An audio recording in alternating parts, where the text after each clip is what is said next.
इस video lecture का जो टॉपिक है वह चौहान राजवंश, राजपूत राज्य चौहान राजवंश का।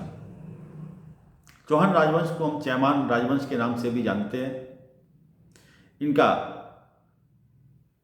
मूल क्षेत्र जो था वो शाकंभरी था। ये सामर और अजमेर जो राजस्थान में है उसके आसपास का इलाका था। इनकी राजधानी अहिछत्रपुर थी पहले। राजपूत शासकों में चौहान राजवंश का एक विशेष स्थान है, क्योंकि चौहान राजवंश वो गौरवशाली राजवंश था जिसने मुस्लिम आक्रांताओं से एक लंबे समय तक संघर्ष किया। यद्यपि चौहान राजवंश की अनेक शाखाएं थीं, लेकिन इनकी प्रमुख शाखा जो थी वो शाकंभरी की शाखा थी। शाकंभरी प्रदेश के चौहान कहे जाते थे लोग। चौहान राजवंश का जो संस्थापक थे उनका नाम वासुदेव माना जाता, वासुदेव था, जो संभवतः 551 ईसा पूर्व में राज सिंहासन पर आसीन हुए थे। वासुदेव के उपरांत अनेक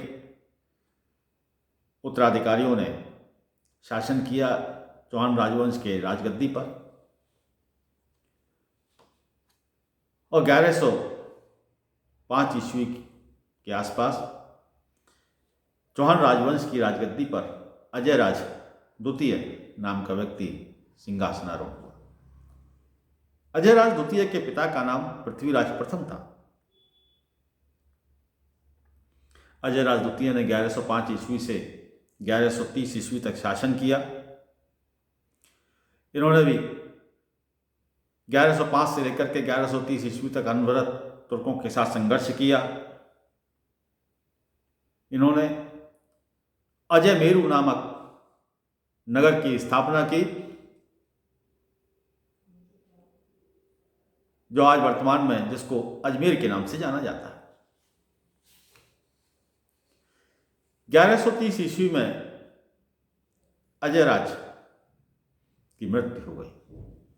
अजयराज की मृत्यु के उपरांत उनका पुत्र, जिसका कि नाम अर्णोराज था, वो चौहान राजवंश की राजगद्दी पर बैठा।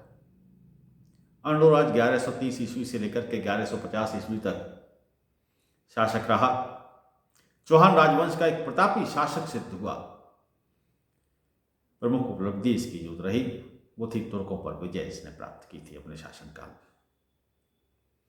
इसने अनेक विजयों के माध्यम से चौहान साम्राज्य को शक्तिशाली बनाया और चौहान साम्राज्य को विस्तृत किया। लेकिन दुर्भाग्य से अर्णोराज के ज्येष्ठ पुत्र, जिसका कि नाम जगतदेव था, उसने अपने पिता की हत्या कर दी, अर्थात अर्णोराज की हत्या कर दी, और जगतदेव स्वयं राज सिंहासन पर आसीन हो गया। लेकिन उसके द्वारा ये जो कुकृत्य किया गया था, पिता की हत्या की गई थी, वो उसके अनुज भ्राता उससे बहुत नाराज हो गया, जिसका कि नाम था विग्रहराज। उसने जगतदेव की हत्या कर दी। विग्रहराज ने जगतदेव की हत्या करके स्वयं राज सिंहासन ग्रहण कर लिया, जो कि विग्रहराज चतुर्थ के नाम से जाना है। अर्णोराज के कुल मिलाकर के 4 पुत्र थे। 2 पत्नियां थीं उनकी, 2 रानियां थीं। उनकी जो बड़ी रानी थी, जिसका कि नाम सुधवा देवी था, उनसे 3 पुत्र उत्पन्न हुए। इसमें पहले का नाम जगतदेव था, दूसरे का नाम विग्रहराज था, और तीसरे का नाम देवदत्त था। और दूसरी रानी जो थी, छोटी रानी, जिसका कि नाम कांचन देवी था, उनसे सोमेश्वर नामक पुत्र उत्पन्न था। कुल मिलाकर के 4 पुत्र थे। यद्यपि जगतदेव ज्येष्ठ पुत्र थे, लेकिन पितृघाती होने के कारण, अप्रिय और बदनाम हो गया था, इसीलिए उसके अनुज विग्रहराज ने उसकी हत्या कर दी और चौहान राजवंश की राजगद्दी खुद ले ली थी। यही विग्रहराज चतुर्थ के नाम से जाना गया। चौहान राजवंश में एक शक्तिशाली शासक सिद्ध हुआ। 1150 से लेकर के 1164 ईस्वी तक शासन संभाला और इसने अपनी विजयों के माध्यम से चौहान राजवंश को, चौहान साम्राज्य को उत्तर भारत का शक्तिशाली राज्य बना दिया था। विग्रहराज एक सफल योद्धा ही नहीं था, अपितु कला और साहित्य का भी संरक्षक था। उसने हरकेली नामक एक नाटक की रचना की थी। उसके राजदरबार में सोमदेव नामक राजकवि को आश्चर्य प्राप्त था। बहुत ही उच्च कोटि के कवि थे। सोमदेव ने ललित विग्रहराज नामक एक नाटक की रचना की थी। उच्च कोटि का निर्माता भी था।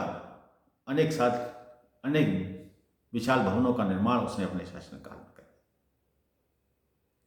अपने शासनकाल में उसने अजयमेरू, जिसको अजमेर के नाम से जाना जाता है, अजयमेरू में एक विद्यालय का भवन निर्मित कराया था उसने। इस भवन को बाद में कुतुबुद्दीन ऐबक ने मस्जिद में परिवर्तित कर दिया। लेकिन इस भवन की प्रशंसा करते हुए ब्रिटिश इतिहासकार कर्नल टॉड ने लिखा है, उन्होंने लिखा है कि यह हिंदू शिल्प कला का प्राचीनतम एवं पूर्ण परिष्कृत स्मारक था। इतना भव्य विद्यालय बनाया था इसने। विग्रहराज चतुर्थ के बाद, विग्रहराज चतुर्थ की 1164 ईस्वी में मृत्यु हुई। उसके बाद अपर गांगे इस राजवंश में शासक हुए 1164 ईस्वी में। अपर गांगे विग्रहराज चतुर्थ के पुत्र थे, लेकिन अवयस्क थे, अविवाहित थे। इन कारणों से बहुत अल्पकाल तक राज सिंहासन पर आसीन रह पाए। अपर गांगे के चचेरे भाई, जिसका कि नाम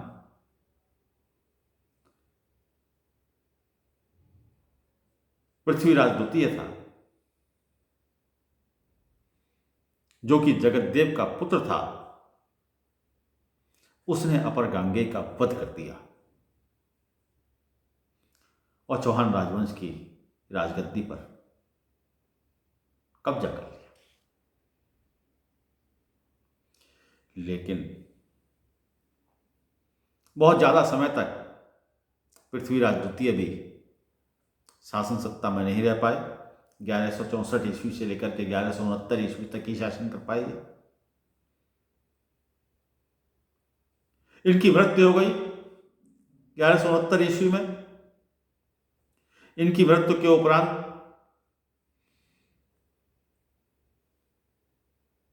चौहान राजवंश के जो सामंत लोग थे, उन सामंतों ने सर्वसम्मति से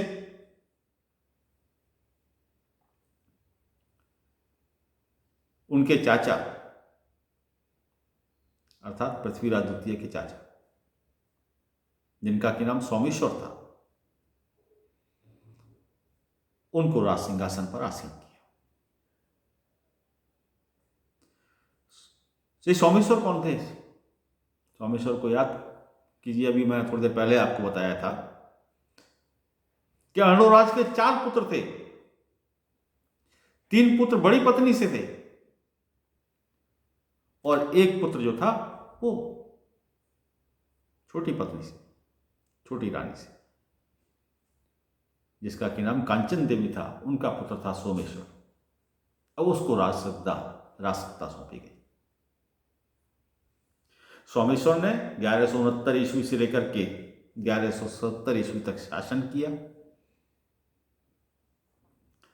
1170 ईस्वी में इनकी मृत्यु हो गई। इनकी मृत्यु के उपरांत इनका पुत्र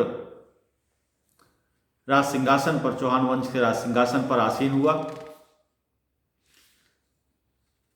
पृथ्वीराज तृतीय के नाम से।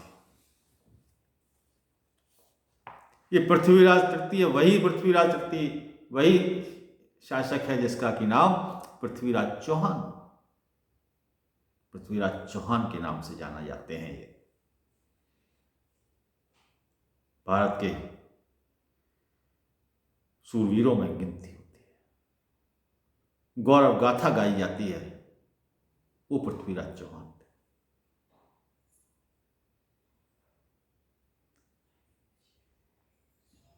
पृथ्वीराज चौहान के पिता की मृत्यु जब हुई थी, उस समय पृथ्वीराज चौहान की आयु मात्र 11 वर्ष की थी।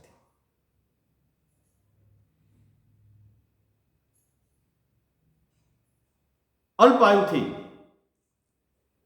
इस कारण से उनकी माता, जिनका की नाम कर्पूर देवी था, उन्होंने एक संरक्षिका के रूप में शासन किया।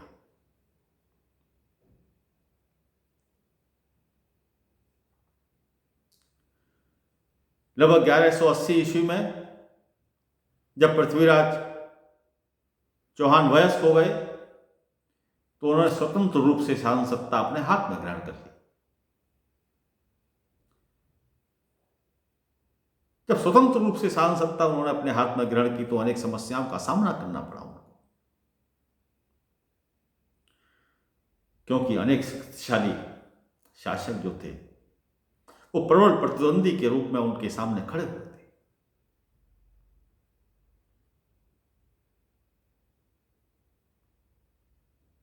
ऐसी स्थिति में पृथ्वीराज चौहान ने आक्रामक नीति का सहारा लिया, आक्रामक नीति अपनाई, अनेक उपलब्धियां हासिल की उन्होंने।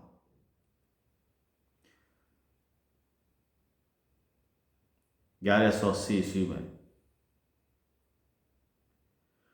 नागार्जुन के विद्रोह का दमन किया।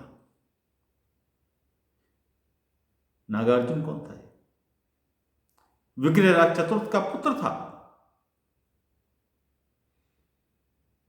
इसने पृथ्वीराज चौहान के विरुद्ध विद्रोह कर दिया और गुरुपुर पर अधिकार कर लिया। पृथ्वीराज ने विशाल सेना भेजी इसके विद्रोह का दमन करने के लिए। पृथ्वीराज चौहान की सेना ने पूरी तरह से विद्रोह का समूल नाश कर दिया। पहला सैन्य अभियान था पृथ्वीराज चौहान का। उसके बाद भंडारकों के विद्रोह का दमन करना पड़ा। ये भंडारक जो थे भिवानी, रेवाड़ी, अलवर के कुछ क्षेत्रों के अधिपति थे। इन्होंने पृथ्वीराज चौहान के विरुद्ध विद्रोह कर दिया। पृथ्वीराज चौहान ने इन पर भी प्रभुत्व कायम किया। चंदेलों के साथ भी युद्ध हुआ। राजपूत शासक थे चंदेल। इसके बारे में जानकारी पृथ्वीराज रासो से मिलती है, जो चंद्रवरदाई के द्वारा लिखा गया। बहुत ही महत्वपूर्ण ग्रंथ है पृथ्वीराज चौहान के बारे में जानकारियां प्रदान करने के लिए। इस ग्रंथ से पता चलता है कि पृथ्वीराज चौहान ने चंदेल शासक परमर्दी की राजधानी को विजित कर लिया था, लेकिन अधिक समय तक इस पर अधिकार नहीं रख पाया, क्योंकि कुछ समय बाद ही परमर्दी ने पुनः अपने क्षेत्र पर अधिकार कायम कर लिया था। गुजरात पर भी आक्रमण किया। गुजरात से में चालुक्यों का शासन था, चालुक्य राजवंश। इसके बारे में भी जानकारी हमको पृथ्वीराज रासो से ही प्राप्त होती है। पृथ्वीराज चौहान के पिता सोमेश्वर का एक भीषण संग्राम हुआ था चालुक्य नरेश भीम के साथ में, और इस संग्राम में भीम ने सोमेश्वर की हत्या कर दी थी, वध कर दिया था, अर्थात पृथ्वीराज चौहान के पिता की हत्या हो गई थी। इस हत्या का बदला लेने के लिए पृथ्वीराज चौहान ने गुजरात पर आक्रमण किया और भीम का वध कर दिया। लेकिन पृथ्वीराज रासो के द्वारा जो ये वर्णन किया गया है, इसको लेकर के कुछ इतिहासकारों में मतभेद भी है।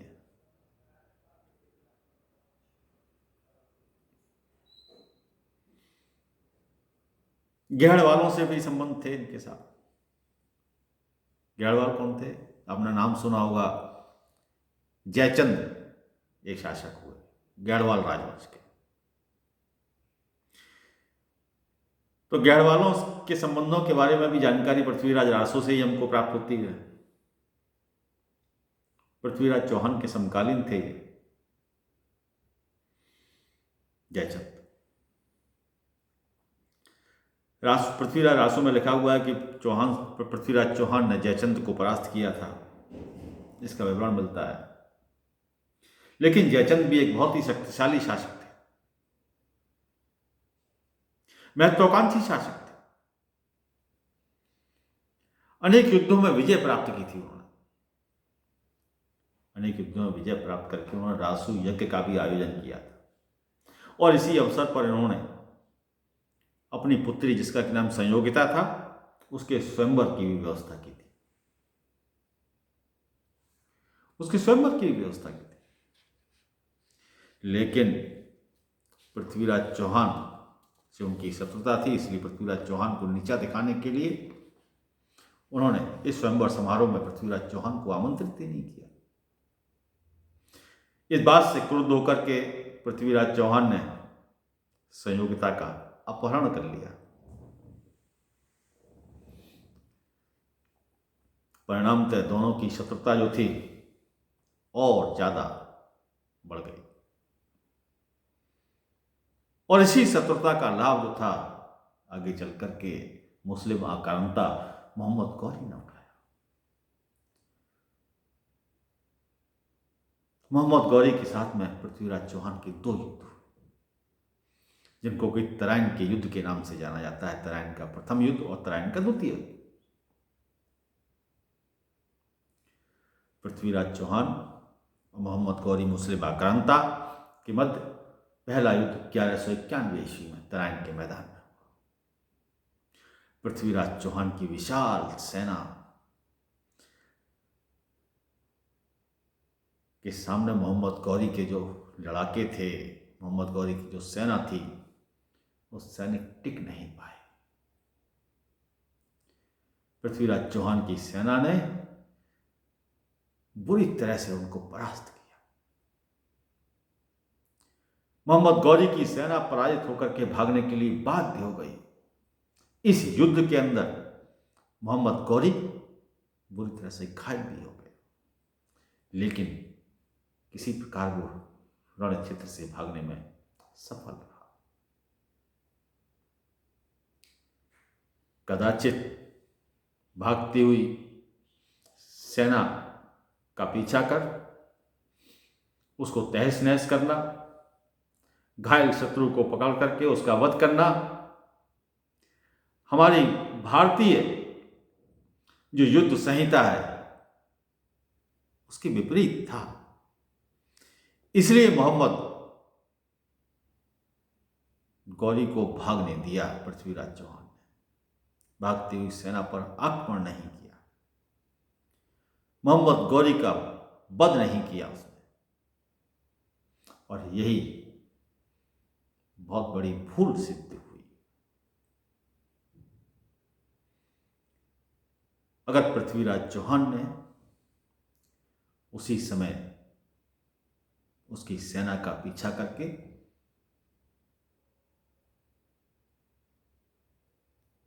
मोहम्मद गौरी को का वध करके कर दिया होता तो शायद भारत के अंदर मुस्लिम राज्य स्थापित ही ना हुआ होता। पृथ्वीराज चौहान को अपनी इस भूल का परिणाम भी शीघ्र ही भुगतना पड़ा। मोहम्मद गौरी इस अपमान को भूल नहीं पाया, इस पराजय को भूल नहीं पाया।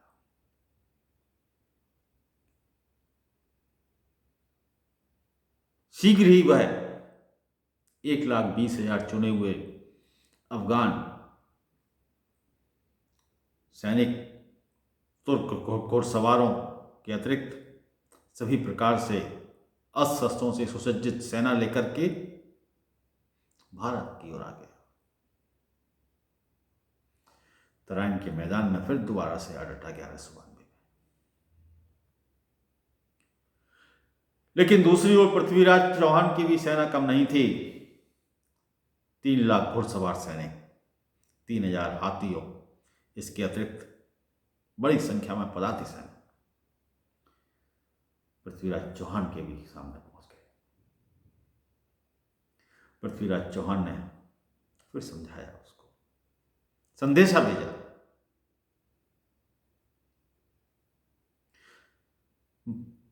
मोहम्मद गौरी को उसको वो सलाह दी कि वो वापस गजनी लौट जाए। अगर वापस गजनी लौट जाता है तो उसको कोई हानि नहीं पहुंचाई जाएगी। लेकिन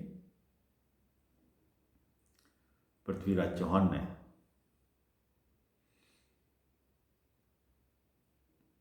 उसको संदेशा भिजवाया। उसने कहलवाया कि वह अपने भाई के आदेश से यहां पर आया है सेना लेकर के, लेकिन आपके इस प्रस्ताव को भाई तक पहुंचाना जरूरी है। वहां से जैसे ही अनुमति आ जाएगी तुम अपनी सेना लेकर के वापस चला जाओ। मोहम्मद गौरी छल नीति का सहारा ले रहा था। उसकी बातों में आकर के पृथ्वीराज चौहान शिथिल पड़ गए। उन्होंने चलो भाई आने तो, खबर आने दो। लेकिन मोहम्मद गौरी ने आमने सामने जो सेनाएं खड़ी हुई थी, सामने वाली पंक्ति तो ऐसी ही बनी रहने दी। पीछे की जो पंक्तियां थी सैनिकों की, उनको अलग अलग दिशाओं में भेज दिया।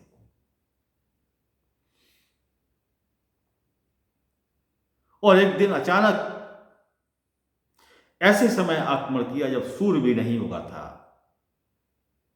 राजपूत सैनिक अपने नित्य क्रियाएं कर रहे थे। अचानक आक्रमण कर दिया। ऐसे समय मोहम्मद गौरी के तीव्र प्रहार से राजपूत सैनिक जो थे, उनकी सेना जो थी राजपूतों की, मोहम्मद पृथ्वीराज चौहान की, तितर बितर हो गई, अस्त व्यस्त हो गई। लेकिन इसके बावजूद भी भयंकर युद्ध लड़ा पृथ्वीराज चौहान की सेना ने।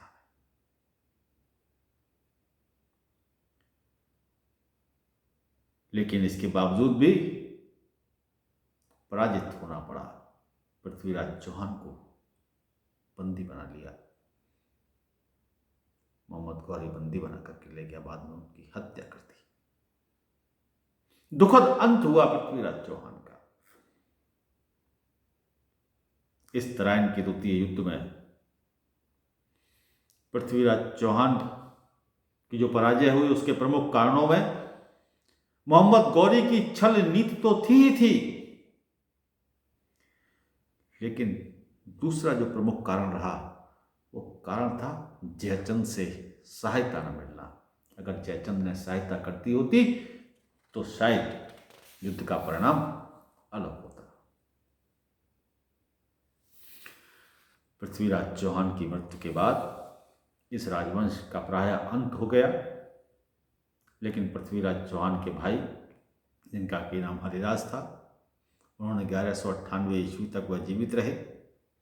और इस बीच में उसने अजमेर से मुसलमानों को छीन लिया था, लेकिन कुछ समय तक ही अजमेर पर शासन कर पाया वो।